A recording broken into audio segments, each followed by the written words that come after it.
What's up, guys? Welcome back again to your Heroclix headquarters. Today we're going to be talking about how to use title characters. Now, title characters aren't exactly new, but they do have a big wall of text, so for newer players it can be a little confusing to get started on them. So without any further ado, let's just jump right into it. Alright, so for my example today, I'm going to be using one of my personal favorite title characters, the new infamous Iron Man from Empire. Looks pretty freaking sweet. So we'll take a look at what he can do and in general how to use him as a title character. So the way you know a title character is because they'll have a trait right at the front that says title character, see inside, and you basically just open their card here and it has all the rules spelled out for you, but it is like a huge wall of text, so it's a little intimidating at first, but we'll go through it piece by piece together and just kind of make it a little more basic and easy to understand. So first of all, title characters start the game and can accumulate tokens called plot points on their card. They have special plot abilities that are actions, most commonly free actions, that can add or remove plot points. And the black open book there is add plot points, and the white open book there is use up plot points. And, you know, one's kind of going up, one's kind of going down, so you can kind of, you know, get the like +1, -1 kind of thing. But you can only activate one plot ability a turn, so remember that. That's really important. Now, as far as what are the plot points, it just says they're, you know, tokens on their card. You can put anything on their card to simulate, you know, the plot point on their card. So I usually just use a dice. So you can just have his card, you know, obviously it's going to be off to the side, off the map, but you just have a dice and you can just, you know, start him on 1, and then when he does something to get another one, you just say, okay, well, now he's got 2 plot points there. And then, of course, you know, he'll get another one. So, okay, cool. Now he's got 3. And then maybe he'll use 1. So he goes back down, you know, to 2. And that's just how I do it. It's pretty easy that way. Some characters try to rack up like 10 to do their abilities. So you need to use like 2 dice after a while. But that's really just the easiest way. But you can use anything. You could put little pennies or little beads or action tokens or whatever you want on there to simulate the plot points on their card. Okay, so this next part is when you activate a plot ability, give the title character that many plot points. You can't activate a minus plot ability unless you are able to remove that many plot points. So that's pretty straightforward. When you use one of the ones that give them plot points, you give them that many plot points. When you use one that takes away plot points, you take away that many plot points, and you can only do it if they have that many to take away. Pretty easy there. Title characters also have continuity trait abilities, which is a closed book. Continuity trait abilities have protected pulse wave.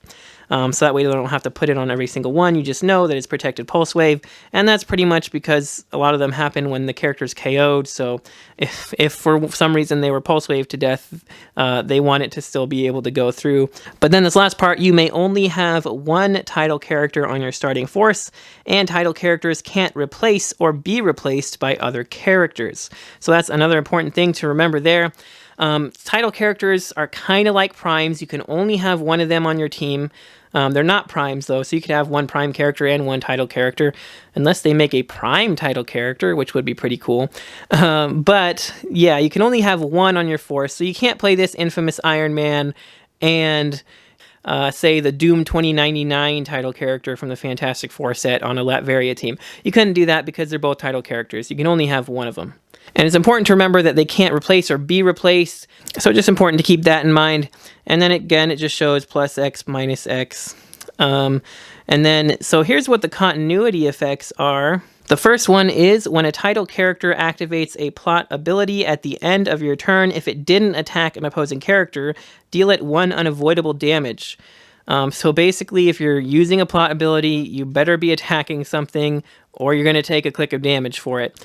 Now, some of the plot abilities on some characters include an attack, so you could just use them and, you know, you're still making an attack that turn, so you could use their, you know, normal action to do something else, depending on who we're talking about. I don't want to get too confusing about it, but as long as you make an attack against an opposing character in the turn, you're good. It can be, you know, from your own plot ability, or it can be your own action.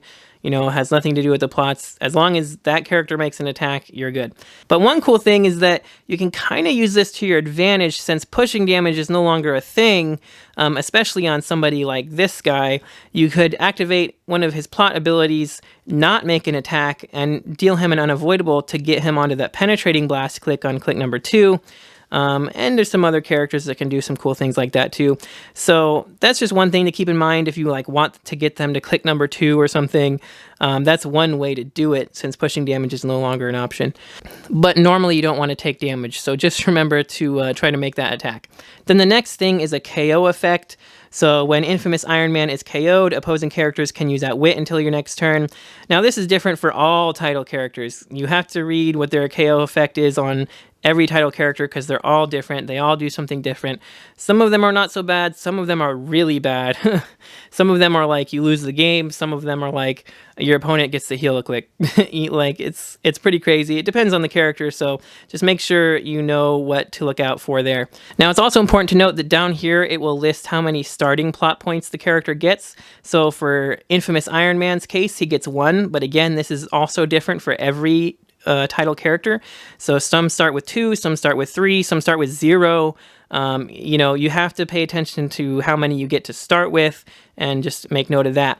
But then we'll take a look at what he can do specifically, and just remember to keep in mind that, again, all title characters are different. So just for Infamous Iron Man here, he has 1+1 ability that says free Outwit until your next turn, and when he uses it, he may instead target any number of characters he has hit this turn and may choose different powers for each. So basically how that works is you just give him a free action to give him +1 plot points, and then he can use Outwit until your next turn. And then in addition to that, he can target any characters he hit this turn and choose different powers for each. So pretty easy, you know. So he starts with 1 plot point like that, and then you just give him a free action. He gets 2 plot points. Now he can use Outwit this turn, and he can use it additional times for every character he hits. He starts with Energy Explosion, so he can hit a lot of characters, and he has the potential to outwit a lot of things. So that's one reason I like him, not to mention the fact that he's got that improved targeting, hindering, and characters as well, which really helps out with making those ranged attacks. And then his -1 here says free, make an attack with 4 targets. Hit characters are dealt a maximum of 1 damage. And he also has a -2 that says free half speed, phase teleport as free. After resolutions, he can use regeneration as free. And then if you work up to the -5, he gets to do some pretty interesting stuff as well. But, you know, same thing if for whenever you use one of those minus abilities. So let's say you just use the +1 in your previous turn, because remember, you can only use 1 plot ability per turn, whether it's plus or minus. You only get 1 per turn. So on your next turn, after you use the +1 to get the Outwits, you could use the -1 to get the free attack. So you just put him back down at 1 plot point. He gets his free quadruple target attack that does 1 damage, and then he can make his own action to move or attack or whatever.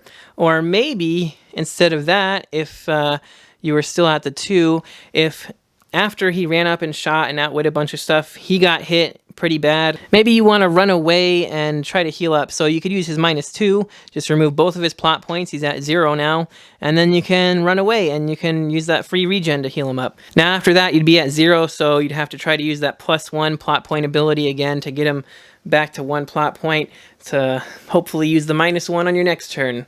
Or if you want to just really, you know, keep using that +1, +1, +1 every turn, eventually get up to 5, then you can remove all 5 and do his big, awesome thing that he gets to do. Pretty much all of the title characters have at least 1 +1 and a couple of minus whatever is -1, -2, -3, and they usually have a big one that's, you know, -4, 5, 6, whatever, -10 I've seen before. So then they usually get to do something pretty amazing. It just takes a while to build up to that. So that's one reason that title characters aren't like super crazy ridiculous, because to build up to those really cool ridiculous things they get to do takes time.